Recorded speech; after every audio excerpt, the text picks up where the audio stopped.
da igreja primitiva. E nós vamos falar também sobre os gentios, né? Agora, esse tema. Nós falamos sobre a igreja de Israel e agora nós vamos falar sobre os gentios, né? A primeira lição vai falar sobre o chamado para os gentios, né? Nós vamos entender como é que os gentios foram enxertados dentro desse contexto da chamada do gentio. A porta da fé se abre entre os gentios, né? Como é que a salvação se expandiu aos gentios, né? A graça que alcançou todas as nações, né? Graças à rejeição dos judeus, né? É que nós fomos enxertados nessa videira e hoje somos alcançados pelo amor de Deus, toda a nação, né? O Espírito que nos guia para além das fronteiras, né? Cristo entre os filósofos, o Deus conhecido se revela. A lição 6, a suficiência da graça na cidade de Corinto, né? Acredito que deve falar quando Paulo fala, quando Deus fala para Paulo, né? A minha graça te basta. Lição 7, quando o Espírito sopra em Éfeso. Lição 8, despedida em Éfeso, entre lágrimas e alertas. Lição 9, coragem para testemunhar. Paulo diante da multidão. Lição 10, uma esperança inabalável perante os poderosos. Acredito que vai falar quando Paulo esteve ali diante dos poderosos, uma ousadia, né? Lição 11, entre tempestades e promessas. Ela ia falar do tema do hino lá, tempestades e bonança, né? Mas entre tempestades e promessas. Lição 12, o Evangelho chega ao coração do império. E a lição 13, para terminar, a missão continua em nós, né? Então ela não para. Então vamos lá. Vamos ver, né, até onde vai dar aqui. Vamos lá. O chamado para os gentios. Textual, primeira lição ali. E servindo eles ao Senhor e jejuando, disse o Espírito Santo: apartai-me a Barnabé e a Saulo para a obra a que os tenho chamado. Verdade prática. Quando a igreja ouve o Espírito, o Evangelho avança e vidas são alcançadas para a glória de Deus. Que verdade prática mais contundente para nós, né?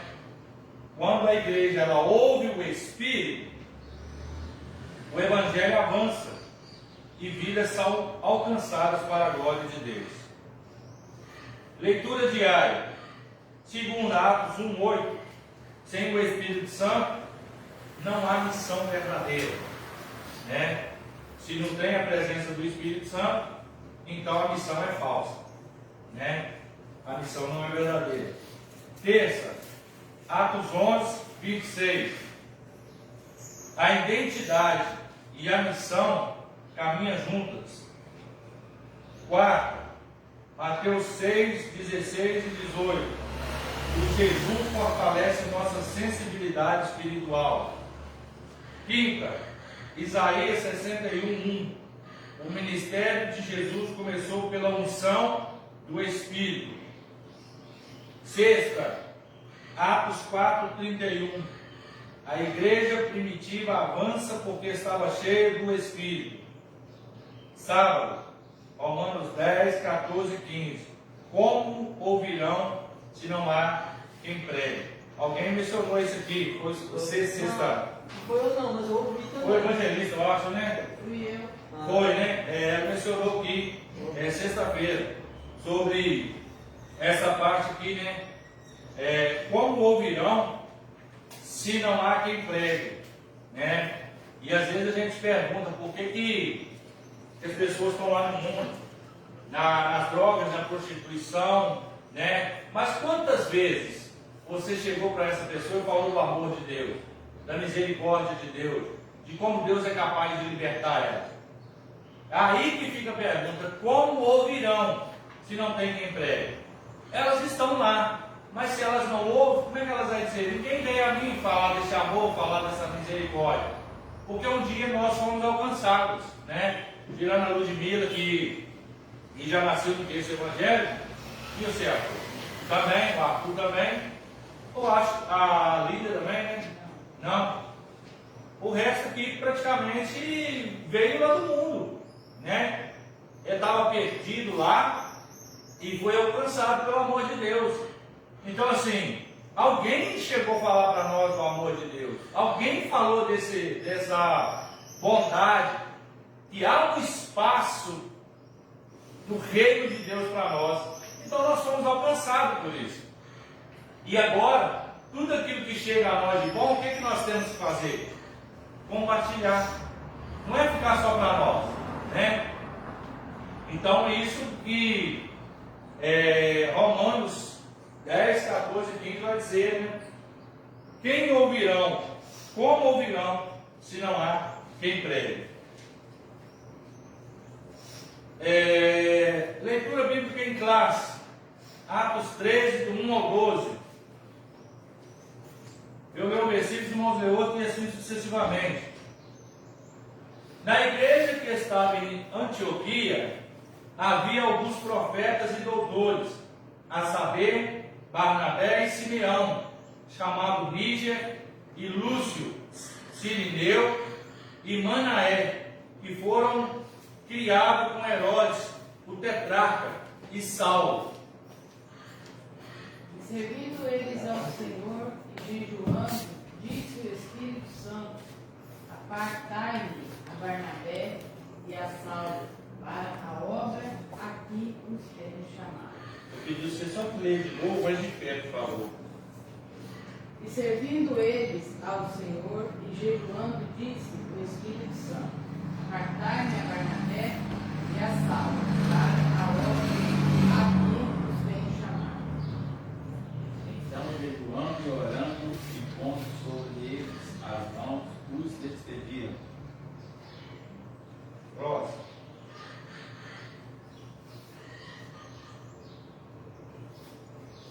E assim estes enviados pelo Espírito Santo desceram a Seleucia e dali navegaram para Chipre.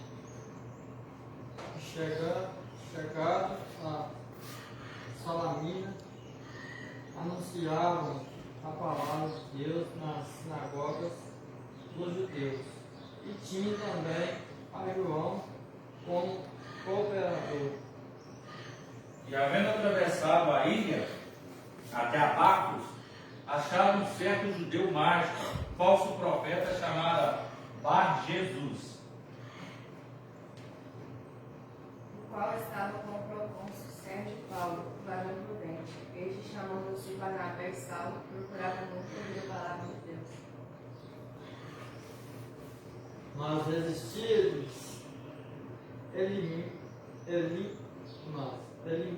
Elimas, o encantador, porque assim se interpreta o seu nome, procurando apartar da fé o procônsul. Todavia, Saulo, que também se chamava Paulo, cheio do Espírito Santo, e fixando os olhos nele, disse: Ó filho do diabo, cheio de todo o engano e de toda a malícia, inimigo de toda a justiça, não cessarás de perturbar os retos caminhos do Senhor? Eis aí, pois agora contra ti a mão do Senhor, e ficará cego, sem ver o sol por algum tempo. No mesmo instante a escuridão e as trevas caíram sobre ele, e, andando à roda, buscava quem guiasse pela mão. Então, o procônsul, vendo o que havia acontecido, creu maravilhado da doutrina do Senhor. Interessante, né? No versículo 6 aí, vocês vão ver aí o nome desse homem, né? Nome não, né? Bar Jesus. Que significa o quê? Vamos. Isso, vocês pegaram, né? Bar Jesus, a palavra Bar significa filho, filho de Jesus, né? Mas que ele era o quê? Um encantador, né? Ele era o falso profeta.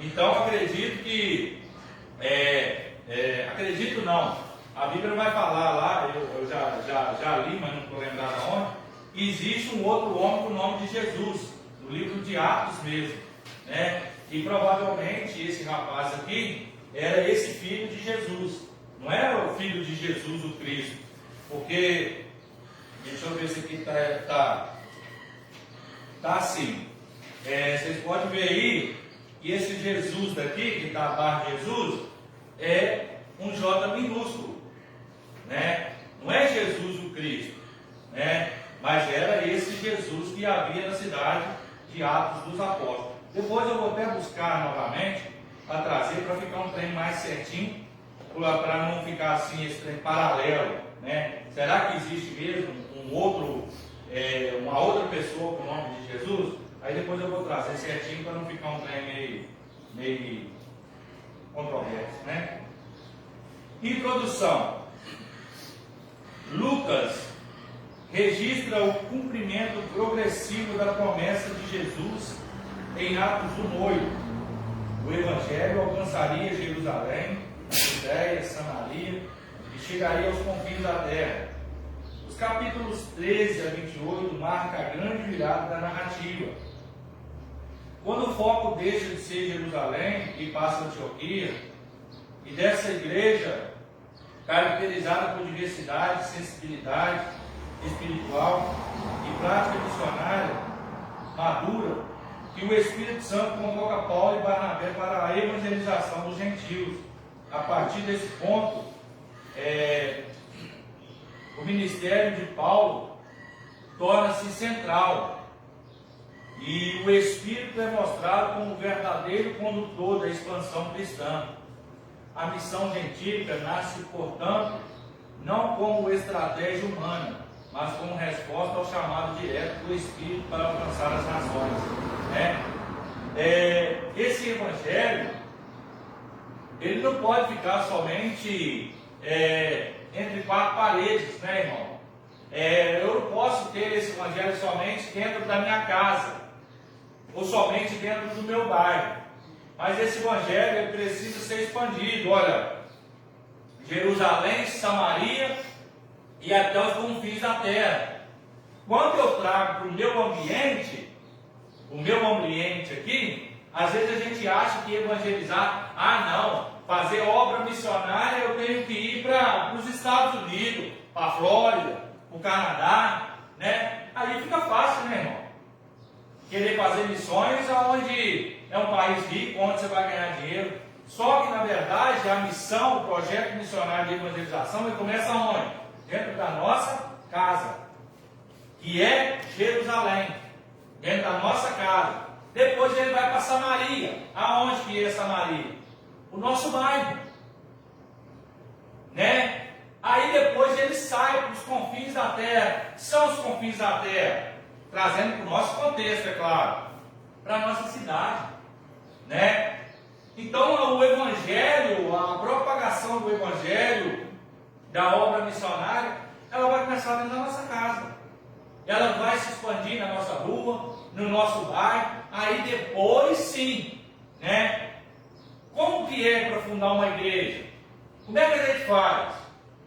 Né? Quando você vai abrir um campo missionário, você vai lá, faz um culto na casa do irmão, né? Aí junta uma família, a família da pessoa primeiro, depois o vizinho vai, depois o outro vai, e quando aglomera muito essa roupa aqui, já não dá mais para ficar, porque o ambiente ficou pequeno.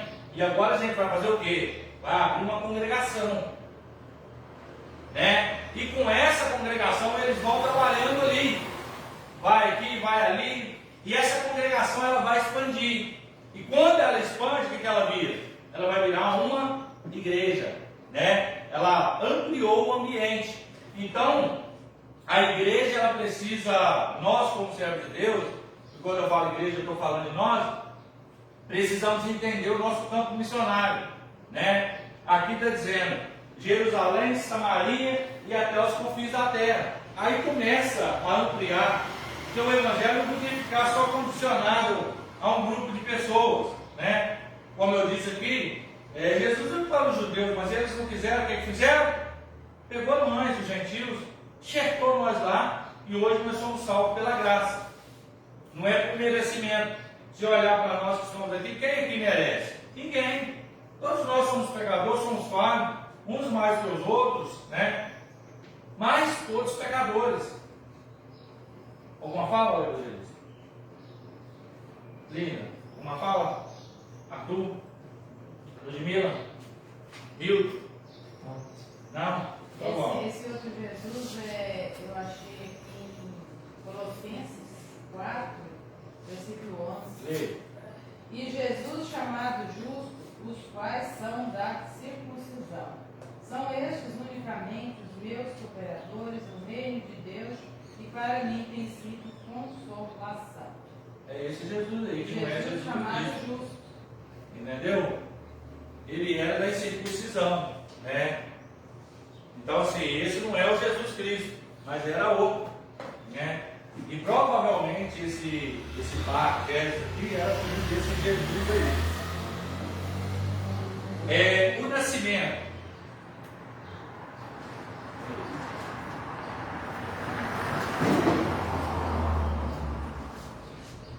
O nascimento, primeiro, o nascimento da missão gentílica.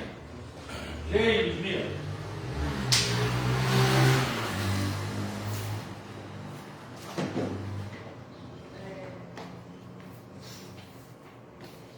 Antioquia, um centro escolhido por Deus.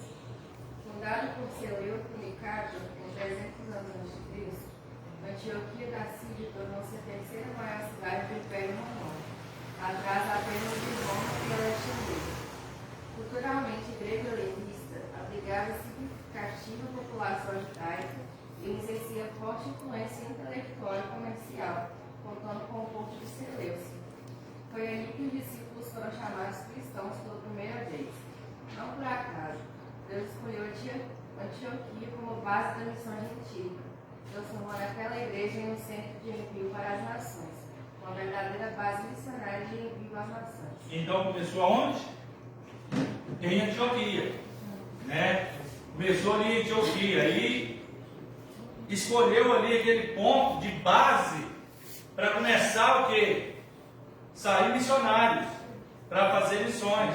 E às vezes a gente acha que enviar a pessoa para o campo missionário, a pessoa chegou aqui hoje, peguei e vou enviar para missões. Eu sou talvez meio chato, irmão, de às vezes consagrar missionário. Porque eu entendo, a minha axiologia, né? Não desmereço quem tem esse cargo, nem quem consagrou, claro que não. Eu até tenho muito respeito, mas eu não consagro missionário para ficar dentro da igreja. Porque missionário ele tem que fazer o quê? Ir para o campo missionário, evangelizar outra área. Ah, quem você é? Ah, eu sou missionário, o que você faz? Ah, eu ajudo na igreja. E aí? Né? É que nem eu, particularmente, quando a pessoa fala o seguinte, eu sou pastor missionário. Peraí, você é pastor, você é missionário. Porque missionário abre campo. O pastor faz o quê? O que o pastor faz? Cuida de ovelha. Eu sou pastor missionário. Então, ou você abre campo, ou você cuida de ovelha. Porque não dá você abrir um campo aqui hoje, cuidar da ovelha aqui hoje, e amanhã você pula para outro, faz isso, faz aquilo, né? Então essa obra aqui de Antioquia era o fundamento. Ali preparava os missionários, né, para enviar eles, para eles começarem a fazer o quê? Eles chegavam, anunciavam o evangelho, e quando estava ali fundado numa certa comunidade, o que eles faziam? Agora a igreja teria que mandar um líder, ou eles mesmos levantavam um líder lá lá para assumir a igreja, enquanto eles iam fazer o quê? Abrir mais campo missionário. A obra missionária ela funciona assim: alguém vai na frente, abre o campo, e quando abre o campo, por exemplo, eu só vou fazer uma suposição aqui para os irmãos entenderem melhor. Hoje tem eu como pastor, e eu coloco o evangelista também como um pastor da igreja. E o diácono Milton é um missionário que eu envio para o campo. O diácono Milton, o senhor vai fazer uma missão para nós ali no Taparuba. E ele começa lá, evangeliza aqui, evangeliza ali. Aí um irmão fala, vamos fazer um culto aqui, né? Eu sei da minha casa para fazer o culto, vamos fazer. Aí o diácono Milton vai aglomerando as pessoas ali. Aí ao ponto dele dizer, pastor, já tem um número de pessoas aqui. O que eu faço agora? Como eu devo proceder? Ei, agora o que vai acontecer? Eu vou enviar um pastor para ir para cuidar dessas ovelhas. Já que o Milton vai ficar chateado com isso? Mas eu que ganhei o campo missionário aqui, eu que evangelizei, ele vai ficar chateado com isso? Quando ele entende o ministério dele de missionário, ele vai dizer, opa, pode enviar. Quando ele chegar, ele cuida das ovelhas e eu vou abrir outro campo. Eu vou pegar o pastor e dizer, pastor, aí, o senhor vai para lá, as ovelhas já estão lá, estão sedentas, o senhor vai cuidar delas, e eu vou pegar o diácono Milton agora e vou enviar ele para outro campo missionário. E sabe o que ele vai fazer? Ele vai com prazer, porque ele sabe que o chamado dele é missionário. O evangelista, não adianta eu mandar ele como pastor abrir um campo missionário, porque ele está para cuidar de ovelhas. Vocês estão entendendo como é que Deus ele caracteriza cada função na obra dele? Pastor, e para mim ser missionário eu preciso ser consagrado? Não. Se você abrir no seu coração que você quer ir fazer missão, quer ir ganhar um campo missionário, você às vezes sai daqui e começa a evangelizar num determinado lugar, e você ganha almas para Jesus, mas valendo o critério que você tem que estar sempre debaixo de uma submissão pastoral, né? Eu não posso endoidar a cabeça também e falar o seguinte, sabe uma coisa? Eu vou por conta própria mesmo e vou abrir. Você vai se decepcionar, né? Porque o certo é a gente agir debaixo de submissão. Então a obra missionária ela funciona dessa forma. Então surgiu a base ali em Antioquia. E dali que foi saindo as ramificações, né? Que é aquelas raizinhas, vai para um lado, vai para o outro, até ganhar o território.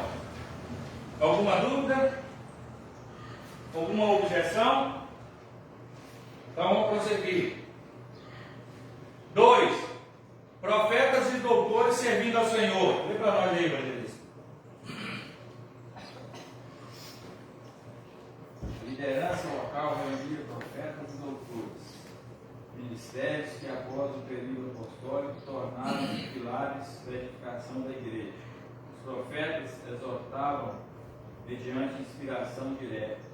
Os mestres instruíam com base nas escrituras e na tradição dos ensinos de Jesus.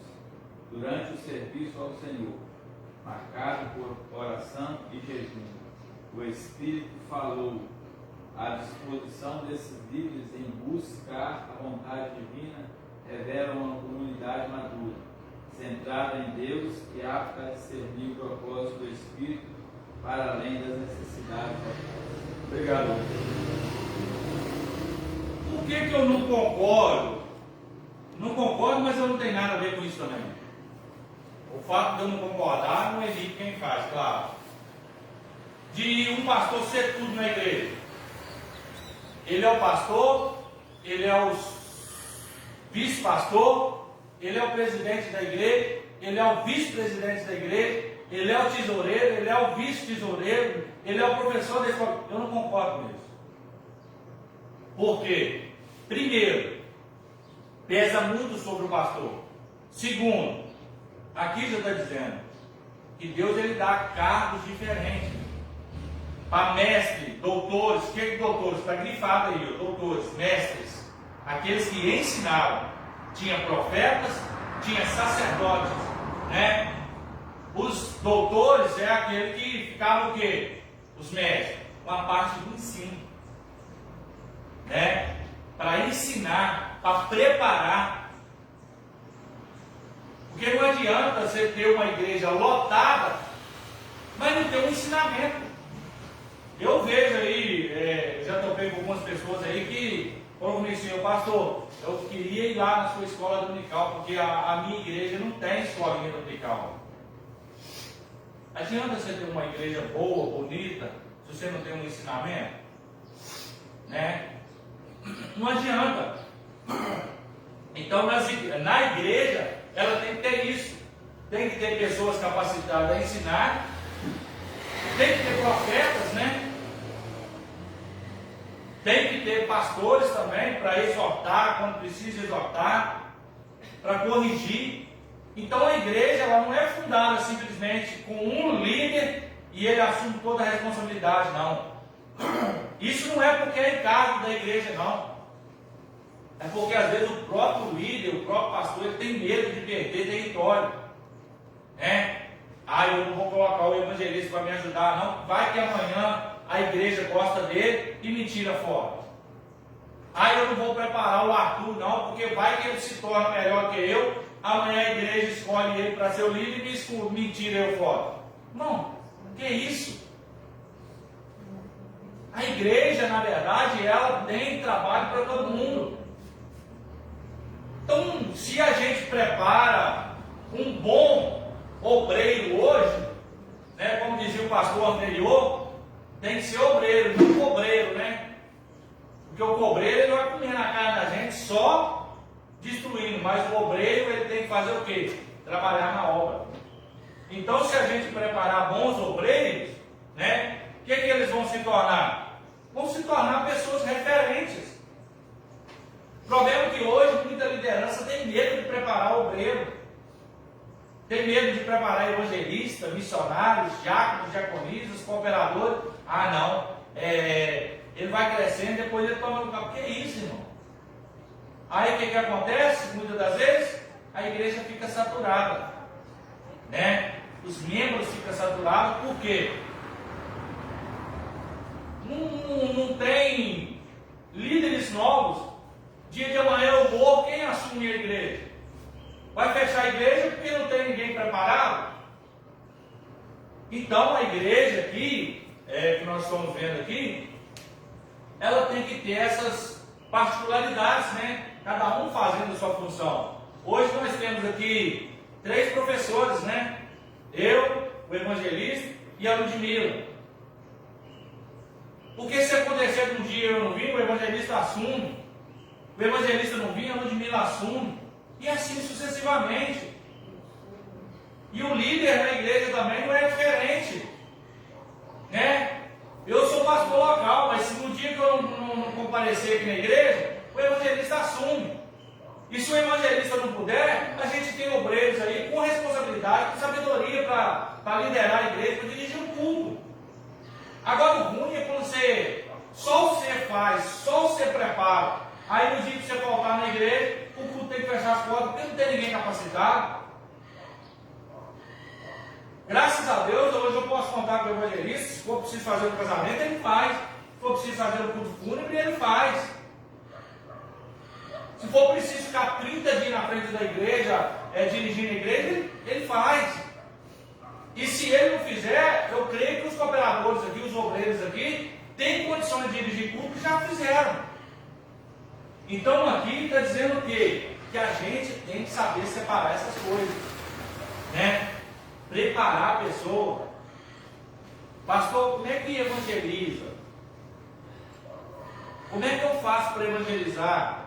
Como é que eu faço para ser um diácono na igreja? Quem sabe como é que faz para ser um diácono na igreja? Como é que faz? Sempre ajudando, ter caráter, né? Ser visto assim, não só pela sociedade, mas em si já é visível, né? O caráter. É isso. Primeira característica que eu vejo para preparar um diácono é que se ele chega na igreja, eu chego aqui, essa igreja está aqui, essa cadeira está aqui. Ele viu a cadeira aqui e não fez nada, ele não é um bom diácono. Aí eles são consagrados para isso, então eu não tenho que consertar aquela cadeira, não. Um bom diácono, olha você ver. Quem pediu água, Rafael? Quem te pediu água? Ninguém pediu água, não? Ele não trouxe a água aqui? Então essas características ele vai olhando. Aí o cara chega e fala assim, não, a cadeira está no lugar errado. Às vezes chega com um ventilador ligado, não é responsabilidade minha, eu não vou desligar. Né? Chega, desliga o ventilador, né? Arruma a cadeira aqui, vê que tem alguma coisa errada, ajeita. Isso já é uma característica que a gente vai observando de um bom cooperador na obra de Deus. Então a igreja ela tem que ter essa visão e separar as coisas, né? Separar o trabalho da igreja, para ele não ficar sozinho para ele. Como eu estou dizendo aqui, tem pastores, tem líderes que parece que tem medo de perder o cargo, né? Ah, eu vou perder o cargo. Aí acontece o quê? Muitas das vezes o que a gente vê que acontece aí? Divisões da igreja, né? Porque um quer aparecer mais do que o outro, acaba dividindo a igreja, torna metade da igreja, uns concordam com um, outros concordam com o outro, acaba dividindo a igreja, sendo que todos os dois poderiam andar juntos. Lembra quando eu queria trazer o meu pastor para cá? Eu chamei ele para congregar conosco aqui. Eu falei com ele o seguinte, olha, vamos trabalhar junto, um dia eu dirijo o culto, outro dia o senhor dirige, e assim vai, né? Por quê? Ele ficou conosco aqui o quê? Um ano, né? Lembra? Pastor Antônio? Acho que ficou mais de um ano. Ficou mais de um ano, né? Então se ajudou aqui na obra de Deus aqui, ó. Sem ninguém, né, questionar, cada um trabalhava na sua área, tinha serviço para todo mundo, tinha para mim, tinha para o evangelista, tinha para ele, porque o reino de Deus é assim, irmão. Aí às vezes a pessoa fala, ó, você vai trazer para cá, aí que a igreja gosta dele e tira o senhor. Irmão, território para trabalhar tem, irmão. Trabalho não é só aqui dentro da igreja, não. É fora da igreja também. Às vezes a gente não trabalha por falta de vergonha na cara. Mas tem, né? Tem algo sedenta aí fora, querendo que você fale do amor de Deus, da misericórdia. Mas às vezes a gente quer trabalhar só aqui dentro da igreja, né? Quer mostrar trabalho só aqui, né? Pregar para os crentes. Pregar para os crentes. Eu estava vendo uma mensagem antes de eu sair para cá. O evangelho hoje está voltado em só você pregar para crente, evangelizar crente. O que tem de igreja tentando tirar membro de outra igreja, irmão, para lotar a igreja dele não é brincadeira.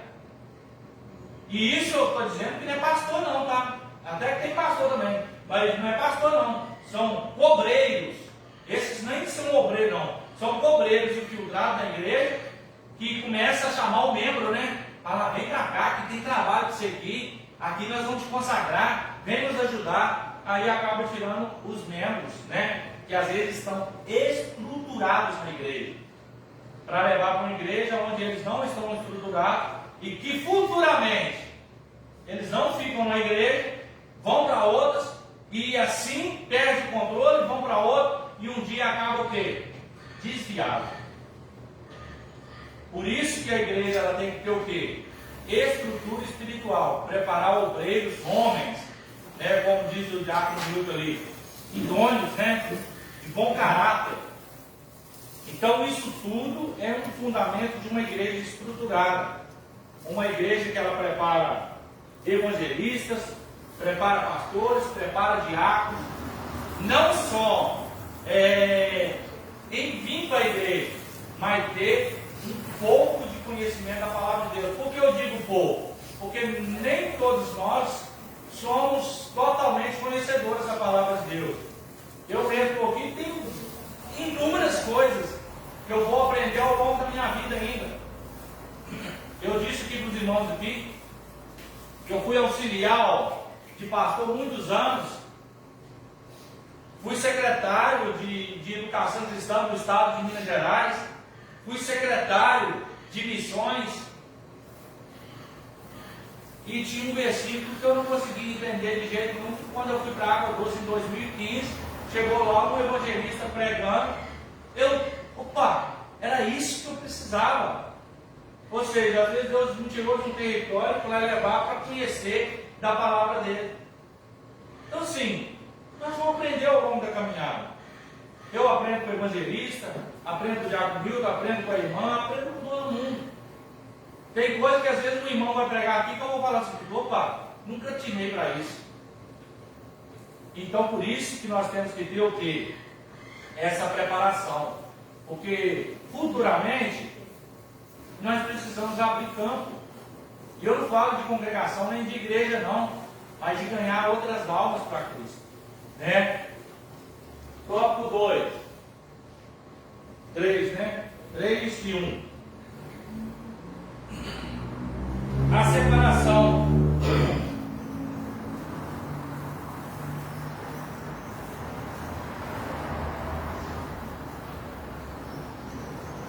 A separação de Paulo e Barnabé. Vê para nós aí.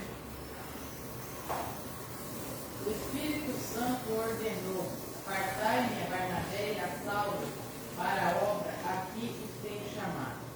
A igreja respondeu com jejum, oração e posição de mãos, reconhecendo o chamado divino e enviando os seus melhores obreiros.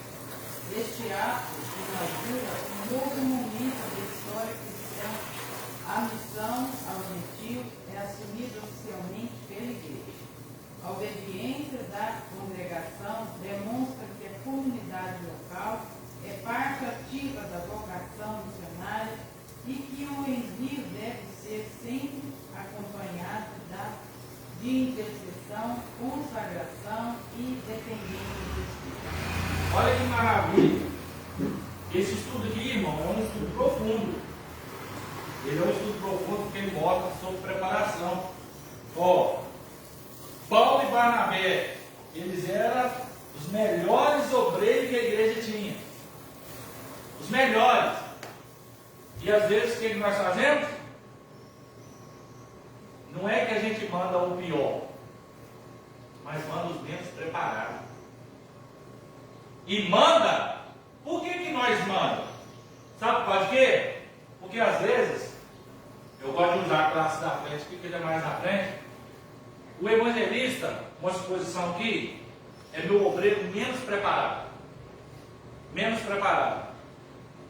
Mas às vezes ele é daquele que tem um dízimo maior, né?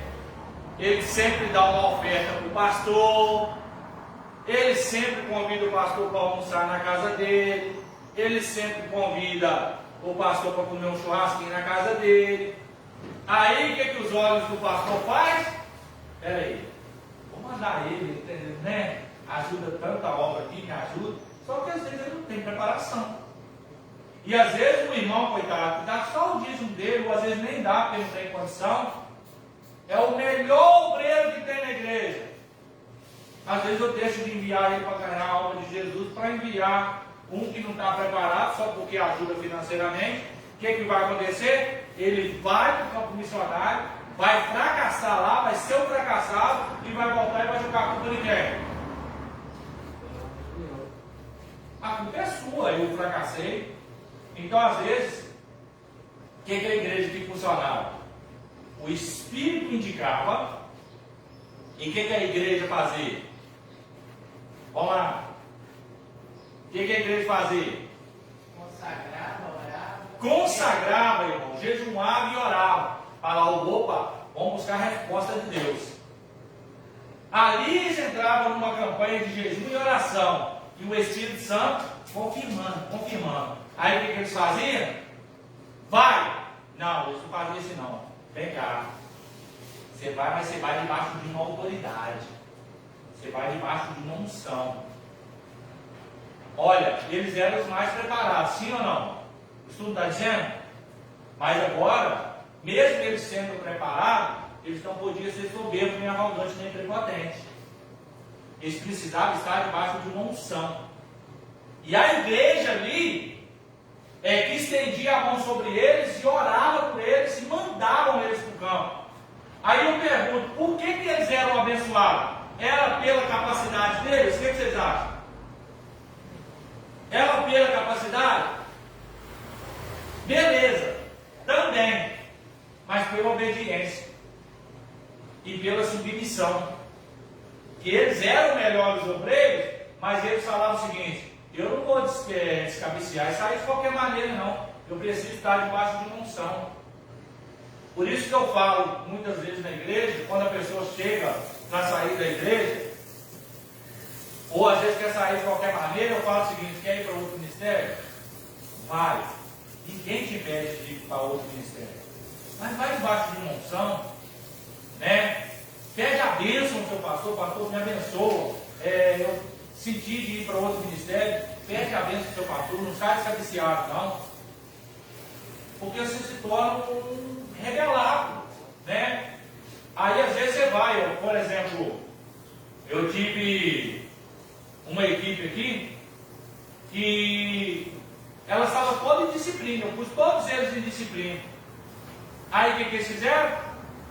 Marcaram o louvor em outra igreja. Ótimo! Aí um vice lá veio conversar comigo, né? E aí, pastor, como é que eles estão lá? Eles estão todos em disciplina e eles não podem tocar na sua igreja. Ah, mas já está marcado lá o louvorzão. E como é que nós sabemos? Eles não podem.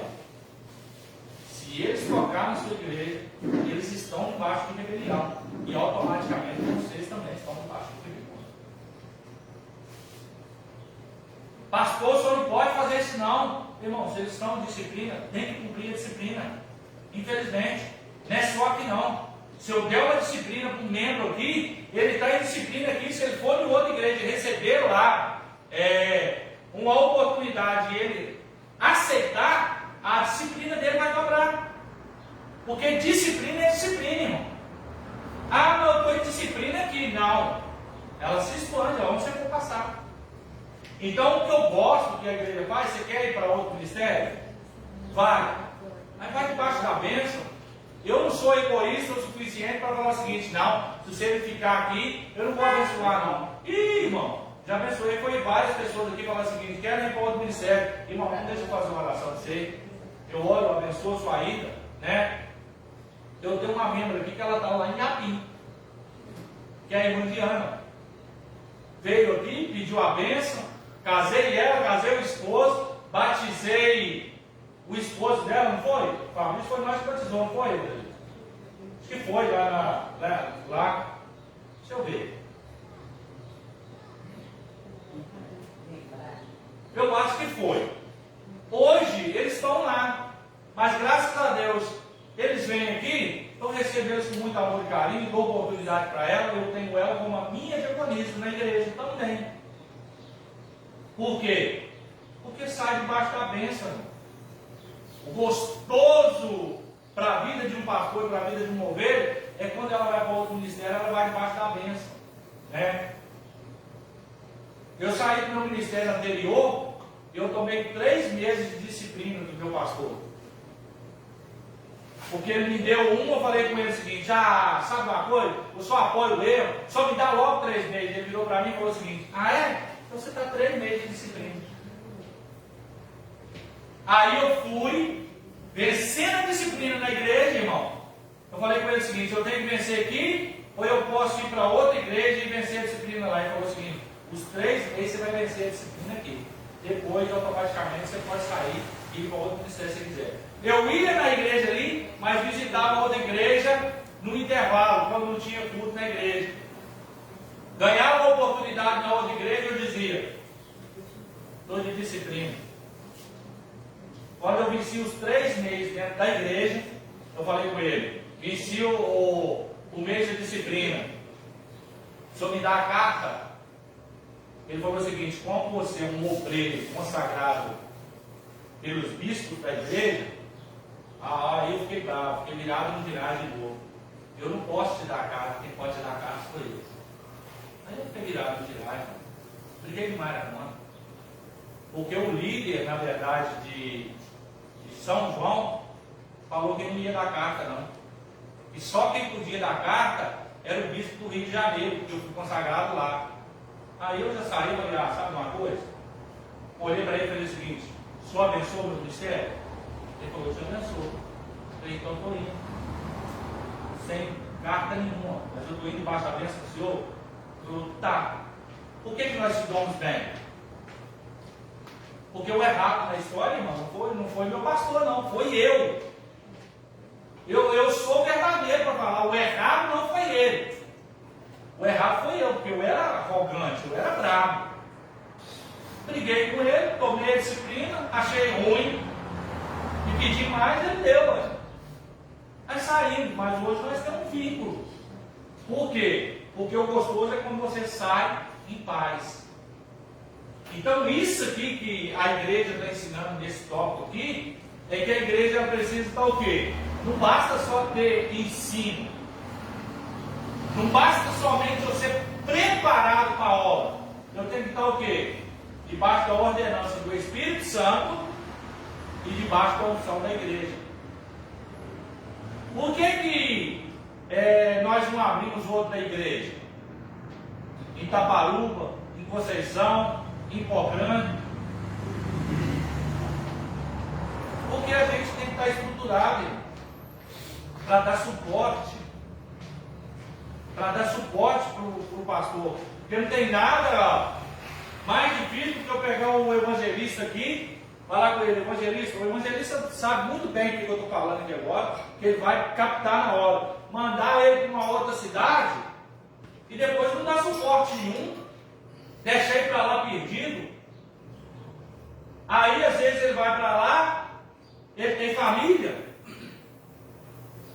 passa dificuldade, ele vai para lá, vai pôr a placa fazer uma obra, vai colocar lá uma placa: Igreja Batista Nova Aliança, pastor presidente, pastor Rosinaldo, 7, Ipanema, Minas Gerais. Beleza, a placa está bonitinha lá. Mas aí eu não dou suporte para ele vai passar dificuldade com o alimento, não vai pagar o aluguel da casa dele, não vai pagar a luz, não vai pagar o aluguel da igreja.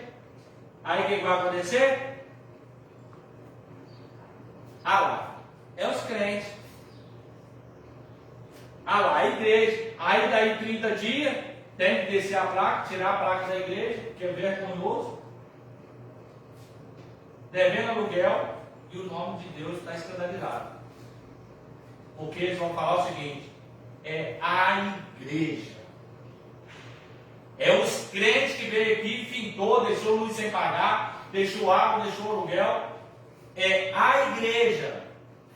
Né? E de fato, nesse caso, é a igreja mesmo.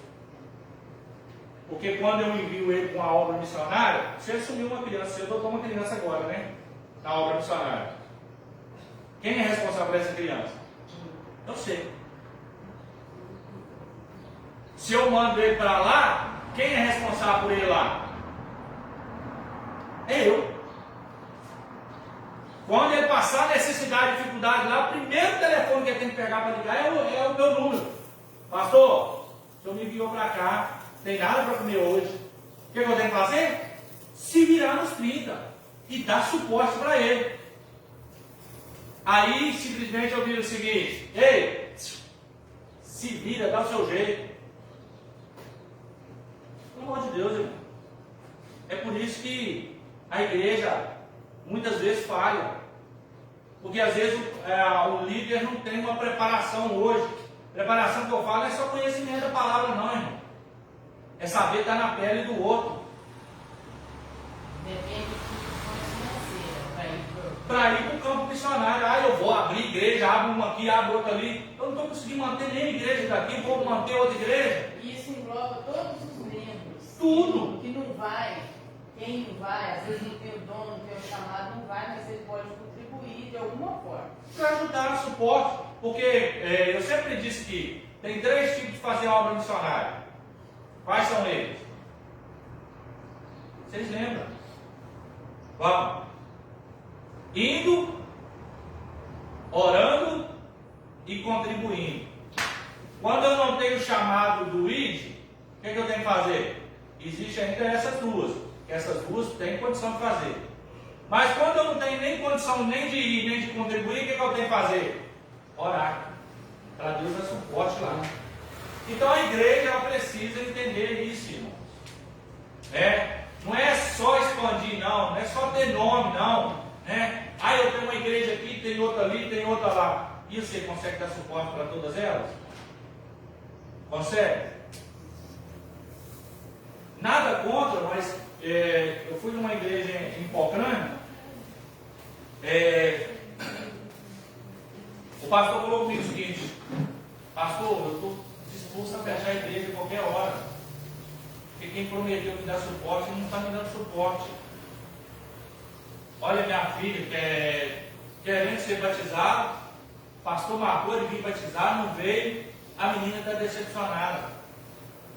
O pastor não vem aqui visitar, o pastor não vem celebrar um culto. Adianta, irmão, fundar uma igreja assim?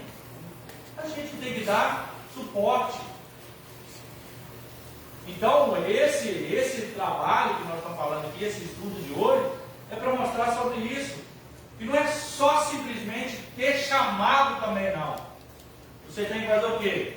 Além de ter chamado, eu tenho que saber que eu estou debaixo de uma autoridade, debaixo de um líder. Eu já vi muita gente fracassar porque assumiu a responsabilidade do ar. Sabe uma coisa? Eu vou abrir minha própria igreja mesmo, que aí eu não preciso andar debaixo da submissão de ninguém. E aí? O que acontece? Fracassa, irmão. Fracassa.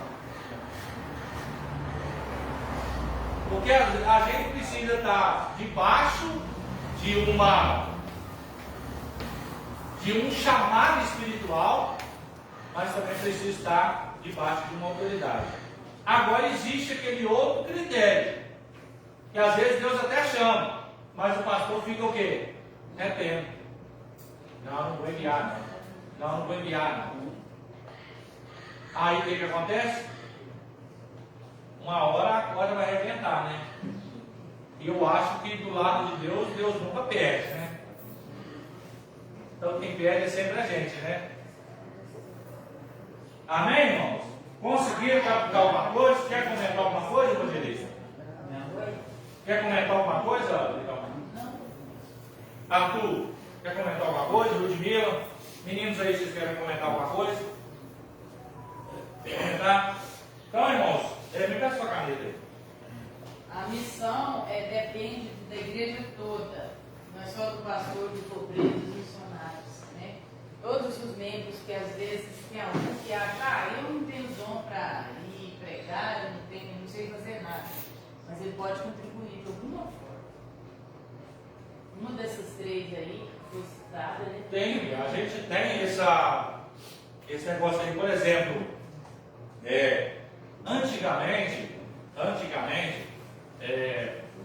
quando eu fui para a Água Doce do Norte, eu cheguei lá com um propósito, né? Que era fazer com que a igreja aceitasse o pastor daqui como presidente da igreja lá, porque ele foi o fundador da igreja lá, né? E outra coisa, que era mandar 5% do dízimo da igreja para a obra missionária aqui de Ipanema, né?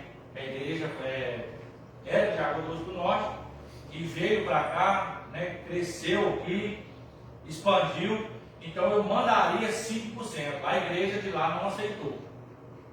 Ah, não, nós não aceita isso. Eu falei, então se vocês não aceitam, do mesmo jeito que eu vim, eu retorno para minha cidade.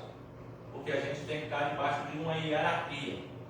E como está representando a placa da igreja lá, é justo que a igreja daqui mande 5% do que entrar aqui para manter a obra lá.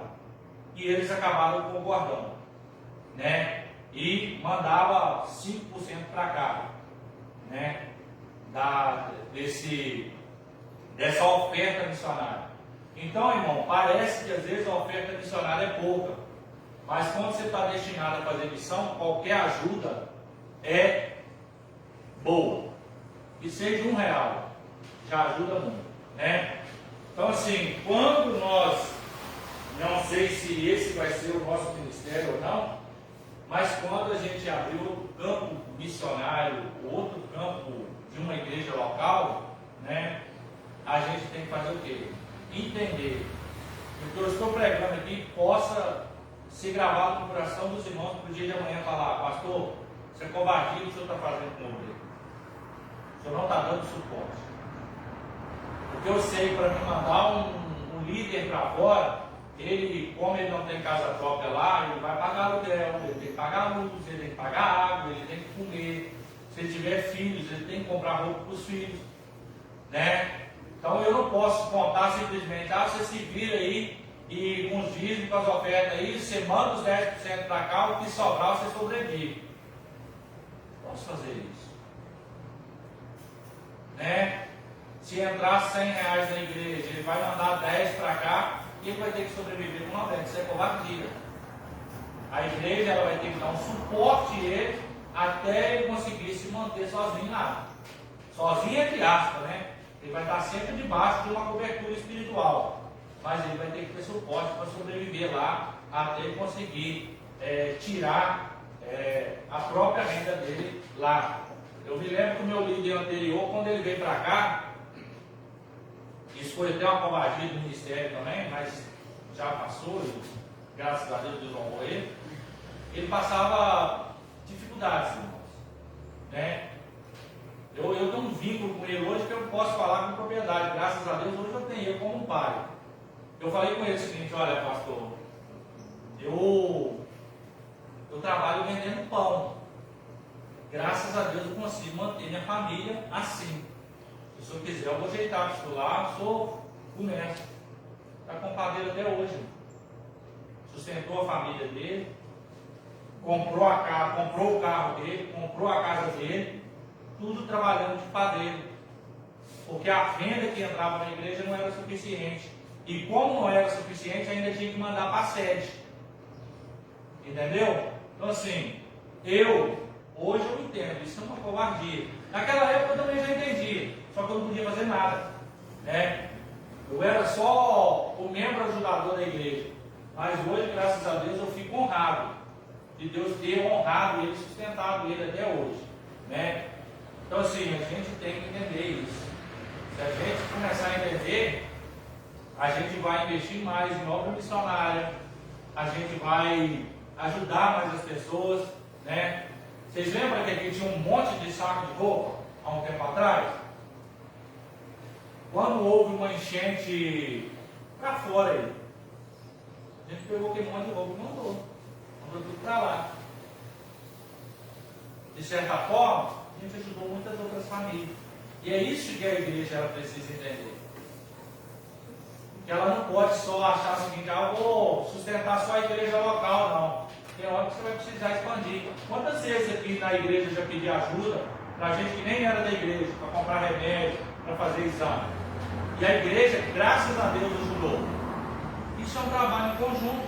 Se a igreja ela entende isso, ela cresce. Ela cresce não é só em número de pessoas dentro da igreja, não. Mas cresce lá fora, as pessoas vêm e falam o seguinte: a igreja pode ser pequena, mas graças a Deus ela ajuda. Ela faz isso, ela faz aquilo, ela tem um trabalho aqui, tem um trabalho ali. Então essa igreja que nós vemos ali, Paulo e Barnabé, eles não foram escolhidos somente pelo Espírito Santo, não, irmão. Mas eles precisavam estar o quê? Debaixo de jejum, oração, que é uma confirmação, que está debaixo da unção daquela igreja. Amém? Amém. Vamos se colocar de pé. O próximo estudo nós nós vamos começar o tópico 2, né? E vamos sortear aqui. Quem quer ficar com o segundo estudo? Senhor evangelista ou Ludmila? Senhor? Então, se eu fico com o segundo estudo, você fica com o terceiro estudo. Por que eu já estou passando? Porque ele já vai preparando e você também já vai preparando. Entendeu? Aí você vai ter, ele tem 2 semanas para preparar, porque ainda tem que terminar a semana que vem, então ele tem a semana que vem e tem a outra ainda. E você tem 4 semanas para você preparar. Para não falar o seguinte: eu estou despreparado. Então você tem aí 4 semanas para você ler um estudo e fazer o resumo dele aí. Vamos lá, irmãos. Diácono Milton, bora para nós aí. Senhor Deus, meu Pai, queremos agradecer mais esse dia, aprendendo mais a tua palavra, conhecimento. Nós vamos passar essa adiante, porque é necessário, porque é um dom que o Senhor nos dá. Por isso, Pai, peço que o Senhor venha abençoar cada um, Abençoar cada líder, Pai, que está disposto a nos ensinar, Pai, aprender todo mundo junto. É tudo que eu te peço, Pai, que o Senhor venha abençoar, que o Senhor venha nos levar em segurança para os nossos lares, e que logo mais nós possamos estar de volta, reunidos, pregando o Deus do Santo Nome. Tudo que eu te peço, eu te agradeço, em nome de Jesus Cristo. Amém. Deixa eu dar um relatório, né? 30 como é que fala? Não, 30 matriculados e 9 presentes, ou seja, 21 ausentes, né? Oferta? 6,45. Oferta 6,45, amém? Vamos lá. O amor de Deus Pai, a graça salvadora do Senhor Jesus Cristo, as doces consolações do Espírito Santo sejam com todos, não só hoje, mas para todos sempre. A igreja comprada com o sangue do Senhor Jesus, diga amém. Não terminado, vamos fazer tudo, amém? E a paz do Senhor Jesus, meu irmão.